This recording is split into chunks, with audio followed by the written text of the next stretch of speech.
The 76ers have already beaten Boston 3-1 in the best-of-7 series. But the Celtics eliminated the 76ers the year before in the final game by 1 point. The past cries out, beat Boston. The opening jump. The 76ers need only one more win, but Boston is not dead. Boston takes the lead. But the 76ers have a running, jumping, rebounding pair of stilts, Wilt Chamberlain. So Boston stays away from the big man and shoots from the outside. Wilt scores 22 in the first half, but it's not enough. Player coach Bill Russell relaxes with a comfortable lead.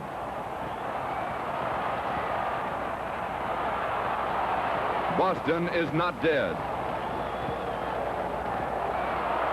Philadelphia trails by 16 points, but keeps fighting. Chet Walker. But the 76ers are still down at halftime. They have not yet held the lead. They now trail by only 1 point. Wilt, Wally, Chet, Wally. The 76ers take the lead.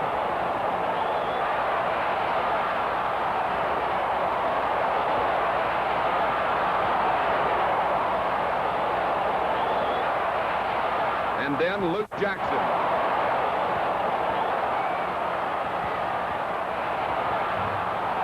And then Wally Jones.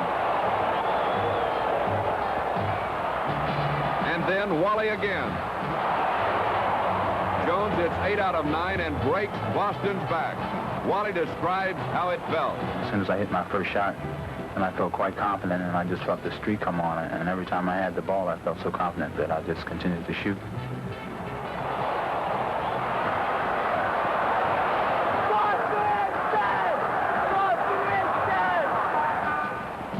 Then the roof starts to cave in. Al Greer.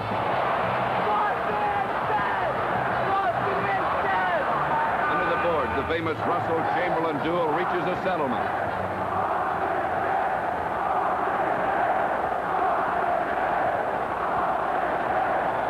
Al Greer. Bill Russell watches a dynasty crumble around him. The final seconds of the Boston bugaboo, jinx, and rain.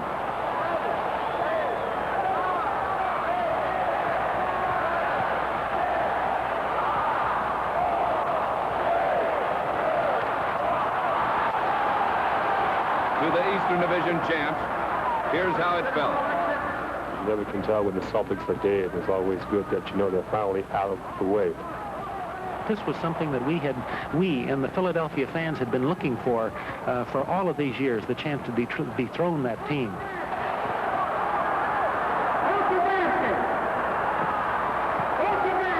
We had really destroyed a dynasty, and we did not only defeat a great basketball team, but we destroyed a tradition. But in the story of owner Irv Kozloff's first shower lies the depth of the 76ers' triumph over the Boston Jinx. I was called to be turning aside, and from 3 or 4 sides, bottles of champagne poured all over my head, all over my suit, all over my clothes, and finally ran down into my shoes. I emptied one shoe, and actually champagne poured out of the shoe. The suit I put aside when I got home and didn't have it cleaned for about a month, but I just enjoyed that wine, fermented odor, and it just carried me back to that night many nights thereafter. But to become world champions, the 76ers have to beat the Western Division champs, the San Francisco Warriors. In the best-of-7 series, the 76ers already have a 3-2 game lead over the Warriors. San Francisco is the place of the 6th game, the winning game if the 76ers can stop the Warriors' Rick Barry. Billy Cunningham explains why the top scorer is so hard to stop. I attempted to guard Rick Barry, but he is by far the toughest forward in the NBA to guard because he is in constant movement. Watch out, Bill. Jeez.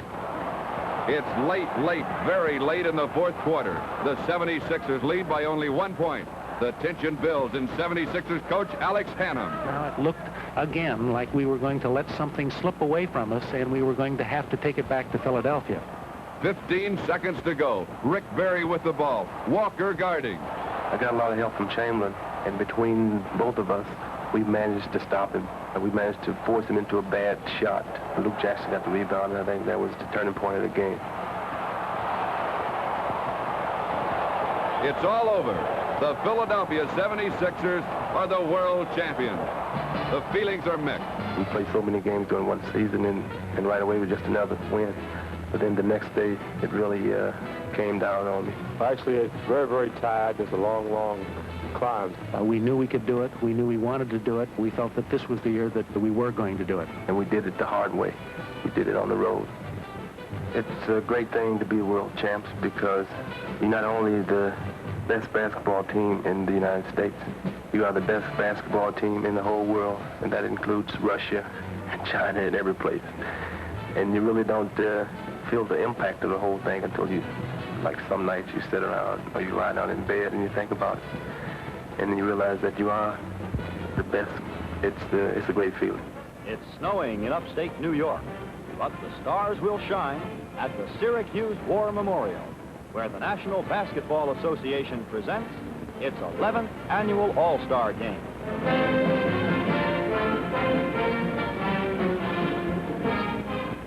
Cincinnati's fabulous Big O, Oscar Robertson, the NBA's Rookie of the Year, will spearhead the Western Division along with Elgin Baylor, who is considered by many experts as the greatest all-round player in the game.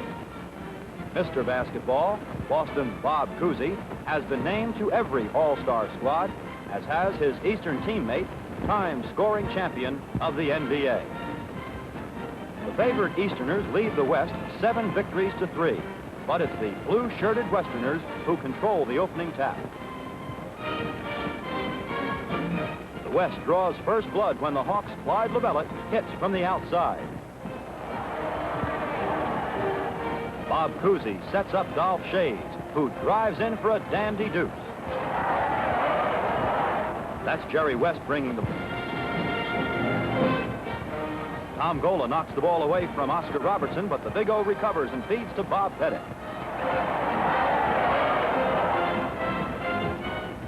West is controlling the opening action.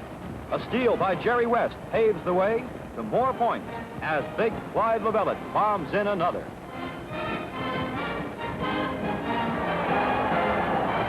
The East is having trouble getting on track. Bob Cousy passes to Bill Russell, takes a return toss, and hands off an assist to Richie Guerin. Red Auerbach's Easterners trail 47-19 after a string first period. Boston's Bill the Hill Russell controls the second quarter tap-off, and Tom Gola brings the ball across midcourt. Arizin is short with a one-hander, but Gola grabs the rebound and scores. West is reaping dividends from a running game. The Eastern offense has been colder than an Eskimo's nose. Cousy misses the mark, but Russell wraps in the rebound.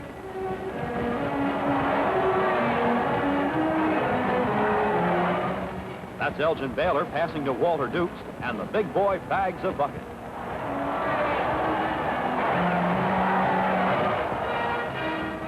Cousy, the playmaker, sets up Tommy Gunn Heinsohn, and it's 2 points for the East. The Westerners are in no hurry to shoot. They have the lead and aim to keep it. Jerry West's aim is perfect, and this game is on ice. It's a case of far too little and much too late, as the East scores in the waning seconds on a tip-in by Chamberlain. A record point production enables the West to upset the East 153-131 in the NBA's All-Star Spectacular.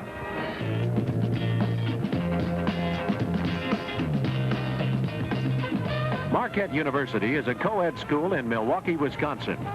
Under head coach Al McGuire, the Warriors play big-time basketball. Only 4 scholarships are given each year, but McGuire finds enough talent to field a team that consistently wins against the best competition in the nation. Defense is the secret to Coach Al McGuire's success story at Marquette. Defense is in my opinion, is the name of the game. Defense is like water. It gets a level, and you stay with it. We usually keep our teams anywhere from 50 to 65 points, game in and game out. Now, offense is a little bit different. It's like the stock market. It's up and it's down. You never know if you're going to have a hot hand or a cold hand, and you can't depend on it. But one thing I guarantee you, that if you have the enthusiasm and the faith in your defensive game, that you'll always be in the ballgame. Marquette's hard-nosed defense features man-to-man pressure and lots of double teaming. The Warriors in the white uniforms force the opposition into costly mistakes. We'll stay at the man-to-man as best I can. I took a gamble. If they didn't miss, we stay in the zone for a while. Go back to man-to-man. We can move it up again. We'll take another gamble on the zone, all right? All right? Come on, keep the pressure on now. Keep swinging around. All right? Now stop a bit. Against Xavier, McGuire's Warriors use a variety of defenses. It takes a special type of player to work into McGuire's style of basketball. But the players believe in their coach and his coaching philosophy. A defensive ball player is not born. Defensive ball player is made. It's all according to the size of his motor or his heart. And you can become a great one by just making an effort. We alternate our defenses on foul shots. Some coaches alternate it from a verbal call from the bench. Others do it by the clock. Say the first 5 minutes man-to-man, the second 5 minutes zone, third 5 minutes man pressure. Or some alternate by the score. As you hit 10 points, they change it. As you hit 20, they go to different defenses. But we do all ours off foul shooting. Now, we have 3 calls on a foul shot. We either go into a man-to-man press, we either go into a zone press, or we go into what we call a scramble. Now, we're taking the foul shot. I will relay a number 1 finger, just 1 finger in the air, and they will relay it themselves. The foul shot is made. He takes the man inside him, takes the man inside. The shooter takes the man in front of him.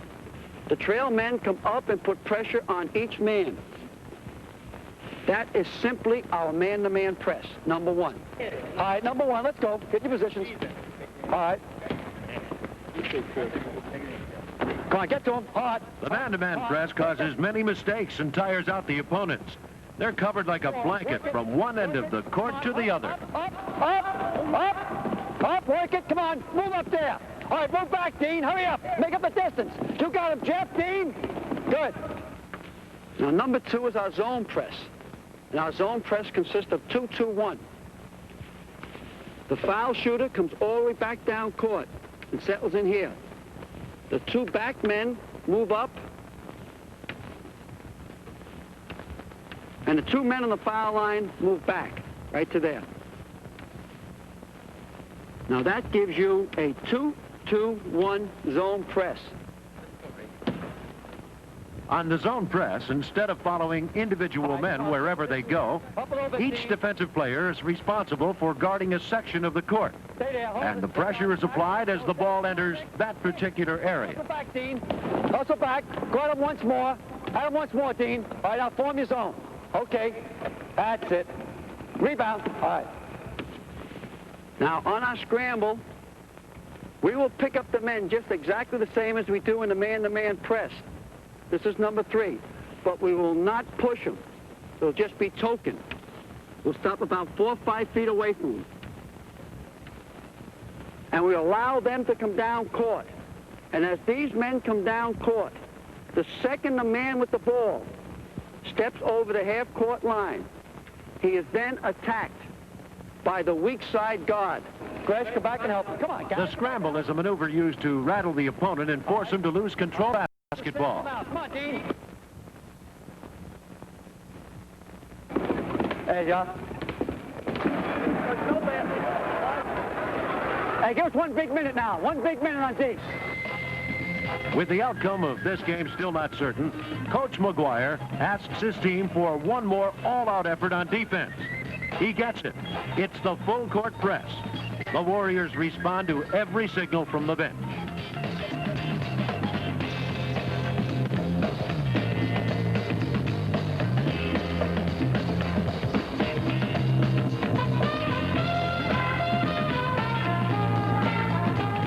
Finally, their tenacious defense pays off. Assured of his 4th straight season of 21 or more victories, Coach Al McGuire teaches a brand of basketball called defense.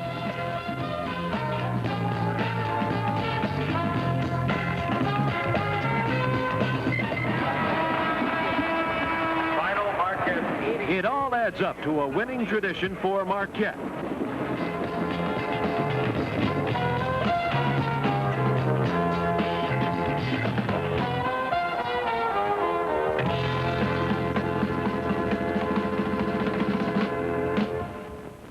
In the NBA championship playoffs, the Celtics collide with the most spectacular individual player in the game, Wilt Chamberlain and the Warriors. Boston boss man Red Auerbach coached his Celtics to a record 60-victory season. Tommy Heinsohn, the Beantowners' biggest bomber. But the man on whom the Celtics relied most heavily was Bill Russell, dependable on offense, dynamic on defense. Russell was a deserving winner of the NBA's Most Valuable Player award. Warrior chieftain Frank McGuire knows that beating Boston in a best-of-7 series is a tall order. In Paul Arizin, the Warriors have one of the NBA's all-time scoring leaders. Prior to game time, Wilt Chamberlain accepts the NBA's scoring championship trophy for the 4th consecutive year.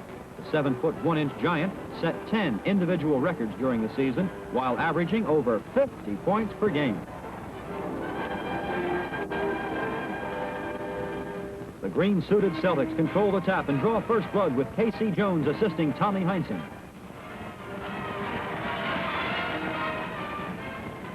The Warriors come right back, and we're watching Wilt Chamberlain's most famous shot, the dipper dunk.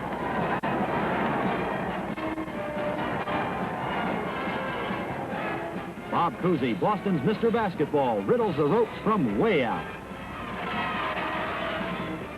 Coach Frank McGuire tells his tribe to slow the pace and look for the good shot. Tommy Gola finds it, and it's Warriors 16, Celtics 11. Hot-handed Tommy Heinsohn jumps and pumps a pair of points through the hoop. Chamberlain shakes free from Bill Russell and stuffs another into the nets. The best sixth man in basketball, Frank Ramsey, hits from the key for the Celtics. The Warriors fight fire with fire as Arizin bombs in a beauty. Guy Rogers brings the ball into the forward court in the second period. Tom Meschery throws up a long one. It's in all the way, and the score is tied at 40. Forced outside by Chamberlain, Bill Russell displays a delicate touch.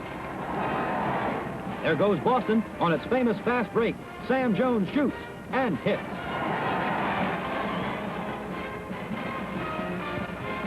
The Celtics set up an out-of-bounds play, which backfires when Al Attles steals the ball. Attles breaks free, and the layup is his. Boston is battling the clock, and Cousy makes the most of every second. York Larisi fires the final shot, and it's a rare. The first half ends with the Warriors on top, 55-54. Frank McGuire imparts battle plans. The second half tap-off is taken by Al Attles, and the Warriors move up court. That's Paul Arizin driving and scoring. Bob Cousy feeds to Heinsohn, and Tommy guns it in. While Celtics hatchet man Jim Moskatoff works over Wilt the Stilt, pitching Paul Arizin pops one in from the corner. The Celtics commence to pick up the pace. With a wealth of talent on the bench, Boston begins to run. Russell jumps and so whiff. Chamberlain is the Warriors' offensive backbone. When Wilt is hitting, they can stay close. Watch Cousy closely. Bob follows his shot, rebounds, and sets up a surprise Jim Moskatoff. Boston has a basket but trails 78-77. As the final period begins, the Celtics control the ball. Russell, working in the pivot, hooks in a honey. Arizin is off target. Russell is right there to gobble up the rebound. Cousy starts a fast break and finishes sane. Offensive fireworks have made this game a real barn burner. There's no let-up in the blistering pace as Tom Meschery scorches the court. Bob Cousy, Boston's hardwood Houdini, coaxes this ball into the basket as the Celtics cut the count to 89-88. The Warriors are battling Boston all the way. Masheri connects, and it's a nip-and-tuck contest. The Celtics retaliate. Heinsohn arches a sky-high shot over Chamberlain, and it's through for two. Guy Rogers indulges in a private game of keep-away with K.C. Jones. When Guy sights an opening, he makes something of it. On a give and go, Rogers is gone. Sam Jones tallies the final two, and the Celtics take the series. For sports thrills in basketball, nobody beats 1962's NBA champions, the Boston Celtics. They call him, well, he doesn't like the nickname, but whatever they call him, he's a wonder. There rose up in Philadelphia a few years ago the most remarkable high school basketball player ever seen. You know him, of course, Wilt Chamberlain. He was nearly 7 feet tall, then skinny as a rail, and a Philadelphia sports writer, Jack Ryan, dubbed him Wilt the Stilt. He was a natural comedian, even kidding his coach in those days. With his extraordinary height, he could do things beyond the reach of the ordinary player.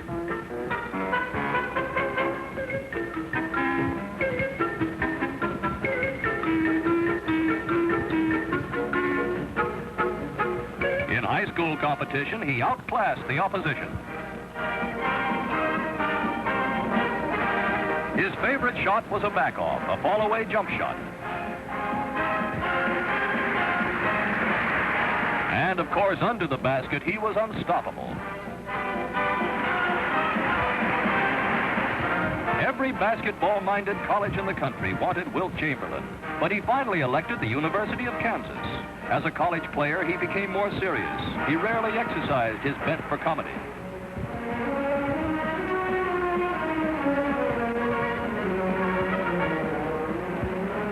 But he still relied on that fall-away jump shot. Now, over 7 feet, he was just as valuable on defense because of his great rebounding.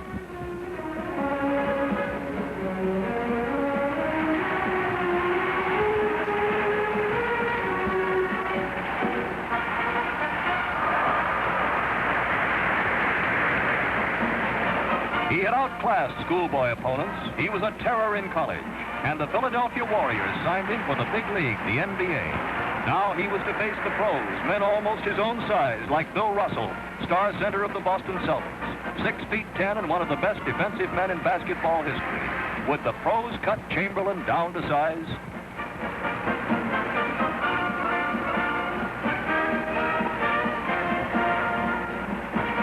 Even the pros couldn't stop that back-off shot.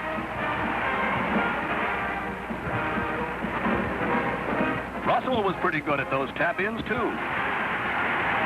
Wilt Chamberlain set a league record, 2,707 points, which he's already broken, and was named most valuable player in the NBA his first year. He hates that nickname of Stilt now, but call him what you will, he's the most amazing basketball player of all time.